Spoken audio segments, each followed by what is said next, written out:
y'all, we're in week 3 of our Once and Future King study on the life of David. And funny enough, here in week 3, kind of the title that we have is A King Who Shows Mercy.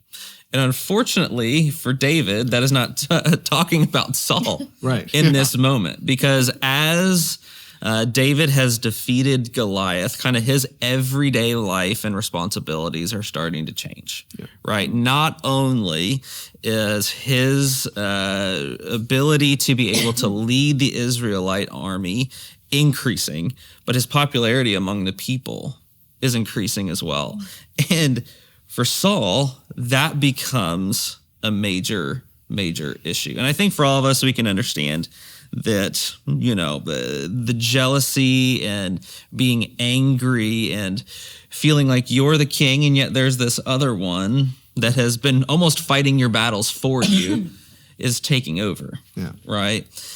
But in the midst of that, there starts to become a rift between how Saul sees David, right? It used to be that Saul kind of cherished David, right, for who he was and the things he accomplished. And yet over time, we're beginning to see that Saul is actually planning to kill David. Yeah.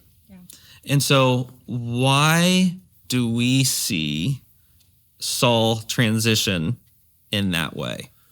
Yeah. Well, you know, I think it comes down to the theme of 1 Samuel in a weird sense, right? We have that verse where, you know, man looks at the outward appearance and God looks at the heart. And there's this idea that you're either living for the approval of man or you're living for the approval of God. Yeah. And David is very clearly, as we saw in the situation with Goliath, he's very clearly living for the approval of God. Mm. The problem is that Saul is living for the approval of man. That he, throughout his reign, one of his dominant problems is that he is so concerned with what his people think about him. In fact, he's more concerned what his people think about him than what his God thinks about him. And so when Saul hears the people start to say, you know, Saul has killed his thousands and David has killed his 10,000s, well, that sets him over the edge, man. Like he is aggravated by that. He is so upset that people are esteeming David more than they are esteeming him. And he very blatantly tries to kill David twice. Like, you know, he throws a spear intended to pin David against the wall.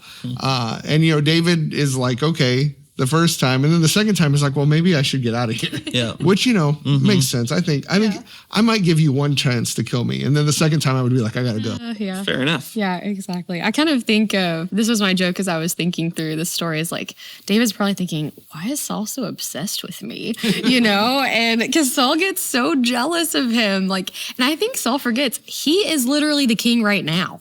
Yes. Like he's so concerned about David being a threat to him that he doesn't even steward the influence that he has in this moment. He is just so preoccupied with David. And David's it's interesting because David respects Saul in a sense of he is the king. He might not respect him, you know, as a man, but he respects that position that he is in. And Saul is just completely the opposite with David. And he just wastes his time being concerned about this man when he could be stewarding the kingdom in a really healthy way. But he lets that jealousy and insecurity just completely derail not only like his heart, but just the entire reign of his kingdom. No doubt. And eventually, right, kind of as you can imagine, the discontent among the people in Israel grows, right? Because Saul is going insane. He's letting this drive him crazy. And thankfully, you know, his son Jonathan has David's back, right? And is willing to kind of share, hey, this is when my father is looking to kill you. This is when, you know, maybe some moments that he wasn't, but we kind of fast forward to a point in this story where Saul is going to relieve himself in a cave. And David has an opportunity to kind of end the running, end the fleeing, take his life, and Brandon, what happens? So David and his men, he's on the run at this time. He's hanging back in the cave. Saul comes in, and the men are trying to goad David into this. Like, I don't know how you're in a cave and don't hear people whispering. But hey, should we go get him? Yeah. You know, but David creeps up, and he's thinking about this, about ending everything with Saul. And he realizes he can't do it. Saul is still the Lord's anointed, and he's not going to touch him. So instead, he very covertly grabs a corner of Saul's robe and cuts a corner off of it. just as a sign, like I was here, like I could have ended your life. And Saul goes out of the cave, meets back up with his army, and then when he's a safe distance away, David comes out of the cave with the corner of the robe and says, "Look, like I don't mean you any harm. I don't know why you're chasing me. I don't know why you want to end my life. I very clearly had your life in my hands, and I didn't do anything about it." And Saul repents, and it doesn't last long, but he repents. Right. But I think David does this for two reasons. One is a very practical reason, right? Like if you start your reign in bloodshed, well, that's just going to chase your reign the whole time, right? Like you're setting yourself up to be assassinated later. But secondly, I think there is a theological reason that Sarah hinted at, is that David just very simply sees that God has anointed Saul as king, and I am not going to take that position until God gives it to me. And there's a great amount of patience, I guess, in David, and a great amount of respect in David to think, I'm not going to do this on my timetable. I'm going to wait for God's.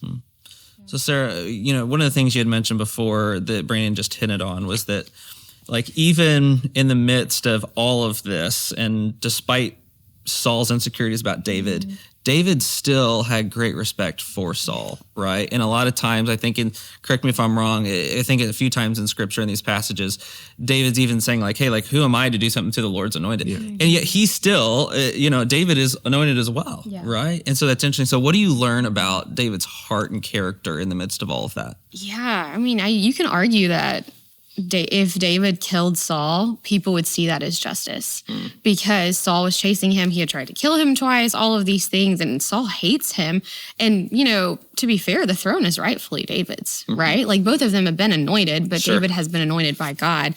But I love that David just trusts that, okay, if I have been anointed by the Lord, I'm going to trust that it's going to be on his timeline and trust that God's going to make it right. Because I like that Brandon talked about how the reign, like starting in bloodshed, ending in bloodshed. Because I think also practically David's thinking, well, I don't want to be killed like this one day as king either, And so I love that he just has this moment of God's going to make it right. God's going to take care of it.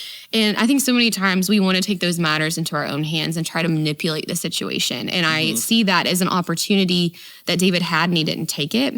When we think of like Abraham and Sarah, right? They were promised a son, but they didn't want to wait super long, right? They had waited 10 years, but they didn't want to wait any longer. And so they took matters into their own hands, and it caused a lot of really chaos and drama in their family. And I wonder if David had that moment and heard that story and thought, okay, I don't want to mess up what the Lord's timeline is. Like, I want to be patient and trust that if he is going to make me king, like as the righteous God, as a righteous judge, he's going to make this right and he's going to elevate me when the time is right. I love that. And so as we kind of look towards some closing thoughts right here, we kind of look at David, let's just start with him versus Goliath. Like, like he's the one that had the courage. He was the one that was going to go out in the valley. Yeah. The Lord, succeeded in that for him. He starts leading the nation of Israel. He's growing in popularity. He's growing in success. Like the current king in Saul wants to kill him. Like people in Israel are not content with his leadership anymore. There are 600 people that have joined David. He has an opportunity to kill Saul and end all of this. And like you said, like it seems like that would be justice. Yeah. That would be justice of like, hey, this is how I'm going to step into what God has for me. But it was clear that it wasn't. And so for a lot of us and those, watching the Bible studying for the three of us, like, maybe we won't ever have to worry about stepping into a situation when we're not king, right? I mean, we may not be king or queen or whatever that looks like in this context. And so for both of you, what's a personal application that we can take away from this story as part of David's life? Oh, man. Like, that's hard to think of in a certain regard because it's so opposite of how our world works and how our brains work, because, we have the title for this week, A King Who Shows Mercy. And certainly David does that. He shows mercy in the cave. There's actually a second time where he does it in 26 in the encampment. He has another chance to kill Saul and he doesn't take it. And I think, to me, what mercy comes down to, and even forgiveness to a certain extent comes down to, is doing what David did, right? To realize, like, I'm going to trust in God for this.